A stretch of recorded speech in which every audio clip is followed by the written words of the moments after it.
এই সাদা কাগজ দেখে গেস করতে পারেন আজকের টপিক কি। আজকের টপিক সুন্দরবন।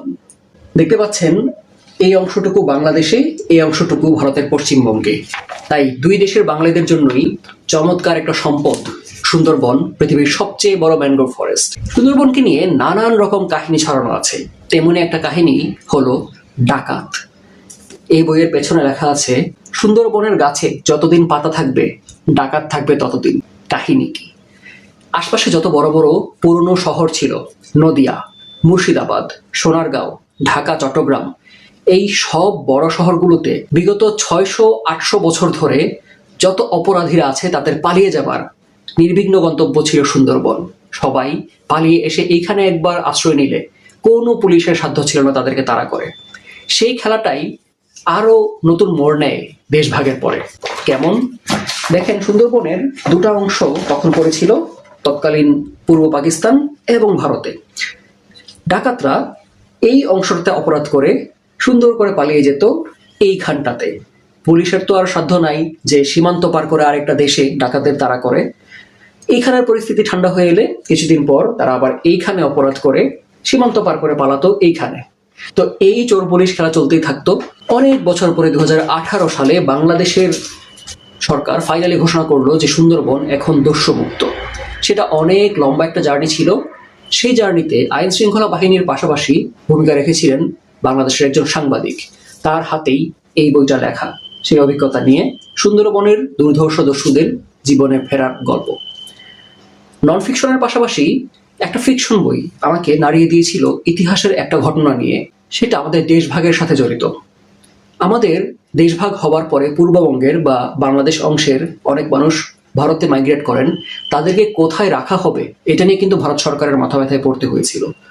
তেমনিভাবে একটা বড় সংখ্যক মানুষকে কলকাতা থেকে সরিয়ে নেওয়া হয়েছিল দণ্ডকারণ্যে।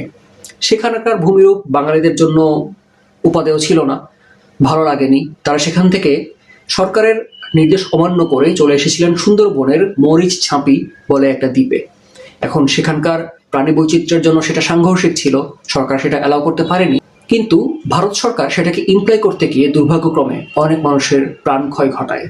এবং সেই কাহিনীটা নিয়েই একটা অবিশ্বাস্য গল্প আমার চোখে পড়েছে একজন বুকার জয়ী সাহিত্যিকের গল্পে। সেই বইটা হলো দ্য হাংরি টাইড, বাংলায় মরা কটাল বা ভাটির দেশ। অমিতাভ ঘোষের এই উপন্যাসটা যেমন সুন্দরবনের জীবনের কঠিন বাস্তবতাকে, সার্ভাইভালের যেই চমৎকারিত্ব সেটা দেখিয়েছে, তেমনিভাবে সুন্দরবনের ডলফিন এবং অন্যান্য প্রাণীদেরকে নিয়ে চমৎকার এক জীববৈচিত্র্যের ছবি দেখিয়েছে।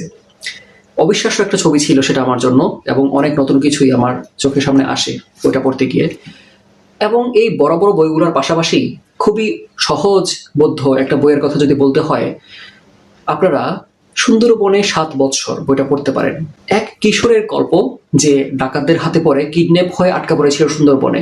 7 বৎসর সে ঘরে ফিরতে পারেনি, কিন্তু মুক্ত পাখির মতো ঘুরে বেরিয়েছে সুন্দরবনের জোয়ার ভাটাবে। নদী যেমন দেখেছে, যেমন বন দেখেছে, তেমনি অনেক পশু এবং গাছপালা দেখে দারুণ এক অ্যাডভেঞ্চারের মধ্য দিয়ে এই 7টা বছর তার কেটেছিল।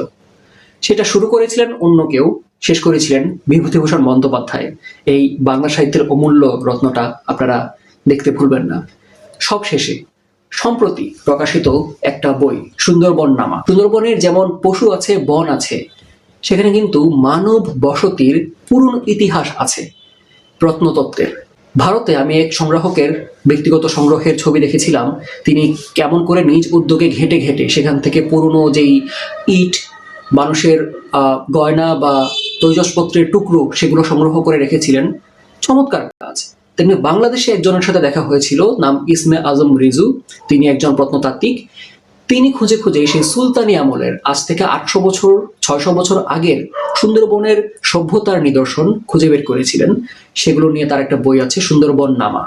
এটাও পড়তে পারেন। আজকের ভিডিওতে দুটা ফিকশন দুটা নন ফিকশন মিলিয়ে সুন্দরবনকে জানার জন্য, দেখার জন্য 4টা বই রেকমেন্ড করলাম।